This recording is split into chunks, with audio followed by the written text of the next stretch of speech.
Bonjour tout le monde, juste ce petit message pour vous dire que j'ai eu un gros problème de son avec mon micro-cravate sur cette vidéo et j'en suis vraiment désolée. Mais la petite blague, c'est qu'avant le tournage, voilà, j'ai entendu une petite voix qui me disait, qui me suggérait plutôt que ce serait mieux que je mette mon micro à l'extérieur de mon t-shirt et non pas à l'intérieur.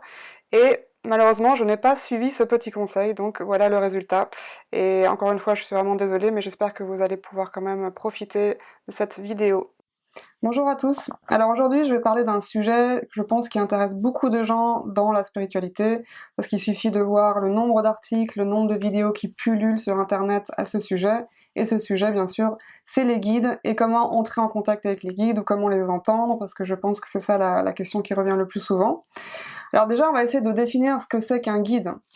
Donc dans notre monde matériel, un guide, c'est souvent quelqu'un qui va pouvoir nous accompagner, peut-être même nous aiguiller, et en tout cas nous soutenir sur le chemin qu'on a choisi d'emprunter.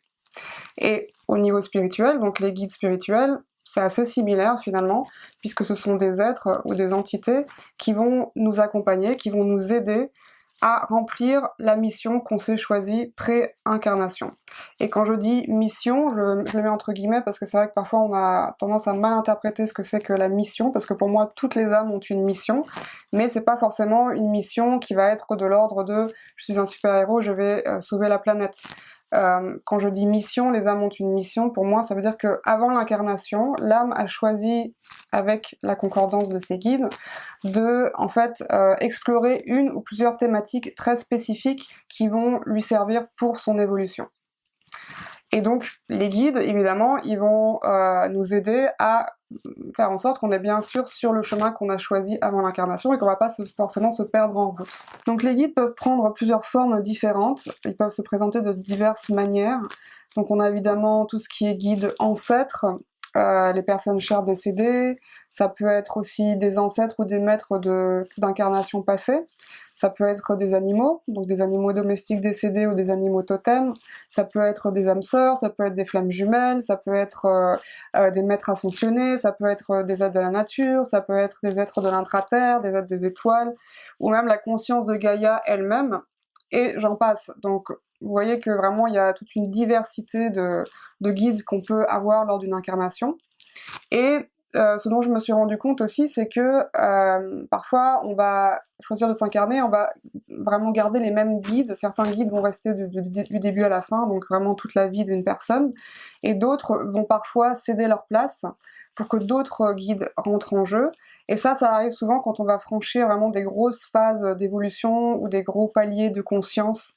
Par exemple, moi, l'année passée, c'est vrai que j'ai passé par vraiment une phase de grande transformation, de prise de conscience, où je me suis connectée à la bibliothèque akashique, et là, il y a un nouveau guide qui s'est présenté, et il m'a dit, voilà, je rentre maintenant dans ta vie, et je serai un de tes guides principaux. Et donc il m'a dit voilà au cours de l'évolution d'une âme, enfin en tout cas dans l'incarnation, il y a des guides qui laissent leur place. Et souvent, bah voilà, c'est parce que les guides qui rentrent en piste, on va dire, ils sont plus en accord vibrationnel avec la conscience de la personne telle qu'elle a évolué. Donc ce guide-là, par exemple, moi je m'amuse bien avec lui parce que j'aime bien l'appeler Merlin, parce qu'il a un peu une apparence de vieux druide sage, comme ça, même si c'est pas Merlin. Et il m'a dit voilà que lui, sa spécialité, c'était vraiment d'être un guide pour les guides terrestres, en l'occurrence. Alors ce qu'il faut savoir, c'est que même si on a l'impression de jamais avoir entendu ces guides, ou de jamais avoir communiqué avec ces guides, ou de jamais avoir rien reçu des guides, eh bien en fait, ils sont toujours là, ils sont toujours avec nous, et ils nous transmettent des choses, parfois à notre insu. Et parfois on n'en a même pas conscience, donc c'est toujours bien aussi d'être très attentif à tout ce qui se passe dans notre environnement, parce qu'ils s'amusent parfois vraiment à nous laisser, on va dire, des signes. Donc ça peut être ou des objets, ça peut être un livre, ça peut être un texte qu'on a besoin de lire, ça peut être évidemment tout ce qui est synchronicité avec les nombres, donc les heures miroirs, pour nous montrer qu'on est sur la bonne voie, etc., etc. Et de toute façon, pour entendre ces guides, c'est toujours quelque chose qui est très subtil. C'est une voix qui est assez douce en général, qui est bienveillante et douce, et c'est comme une petite fée en fait qui vient murmurer à notre oreille. Donc ça aussi, pour pouvoir percevoir, vraiment entendre les messages, il faut avoir suffisamment, on va dire, travaillé sur le mental pour pas qu'il interfère avec ce qu'on pourrait recevoir. D'ailleurs, c'est quoi la différence entre un guide et un ange ? c'est vrai que les anges, parfois aussi, ils peuvent nous guider finalement, ils peuvent aussi nous transmettre des messages. On va dire que la principale différence qu'il y a entre les deux, c'est qu'un ange, ou les anges, vont plutôt être là dans un rôle de protection. Donc ils protègent notre corps physique, ils protègent notre énergie aussi contre voilà on va dire les dangers extérieurs. Ils s'assurent qu'on est toujours en sécurité. Donc ça c'est vraiment la grosse différence. Après évidemment il y a des similitudes entre les deux. Et bien sûr que ce soit les guides ou les anges, on peut aussi leur demander d'interagir avec nous à travers nos rêves. Donc on peut leur demander de nous transmettre aussi certains messages dans nos rêves et ils seront bien évidemment toujours ravis de le faire. Et une chose importante à retenir concernant les guides, c'est que les guides ne vont jamais intervenir dans nos choix, ils vont jamais intervenir dans notre libre arbitre et ça c'est vraiment une loi universelle.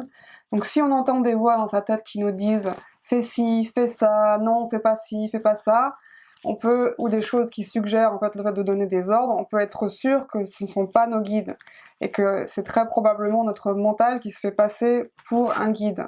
Et ça m'arrive quand même assez souvent de croiser des gens dans la communauté spirituelle qui ne jurent pas que par leur guide et qui ne prennent jamais une décision sans l'accord de leur guide.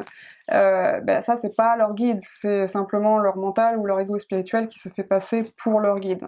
Parce que les guides, ce ne sont pas des béquilles, on n'est pas dépendant des guides. Les guides, ils nous aident, ils peuvent nous accompagner, nous soutenir, et surtout leur aide et on va dire leur guidance, c'est vraiment quelque chose de ponctuel et c'est toujours des suggestions, c'est jamais des ordres et ils sont pas là pour vivre notre vie à notre place, certainement pas.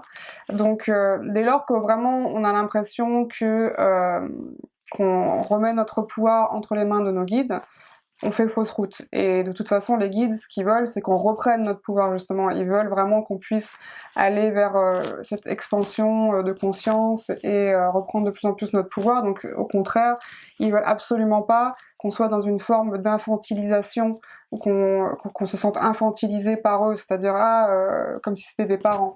Donc il y a vraiment cette notion d'accompagnement, de soutien, mais certainement pas de remettre notre pouvoir entre leurs mains.